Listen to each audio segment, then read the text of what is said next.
I think I asked the right question. Nobody was prepared to ask the question I asked. I am absolutely convinced, was then, that he had intentionally run into Alain Prost to take away the World Championship opportunity to Prost, or for Prost. I asked that question in the very next race, was the Australian Grand Prix.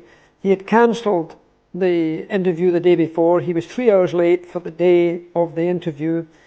I didn't change the question. And I think maybe only myself could have asked the question because of my World Championships, because he has won, or did win, the same number of World Championships as I did. But the press didn't want to ask the question because they may never get a chance to speak to him again. And what he said to me that day was he would never speak to me again, ever, when we came off the interview. But 1.5 years later, he phoned me up and said, look, I'm sorry, because he said then that he did not intentionally do it.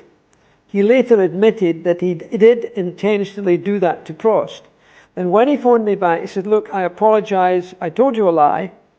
I'd like you to help me work for safety. And I'd like you to tell me how I should go about it. And we then spent a lot of time together. I find amazing for you to make such a question, Stewart, because you are very experienced and you know a lot about racing. And you should know that by being a racing driver, you are under risk all the time. And by being a racing driver means you are racing with other people. And if you no longer go for a gap that exists, you're no longer a racing driver,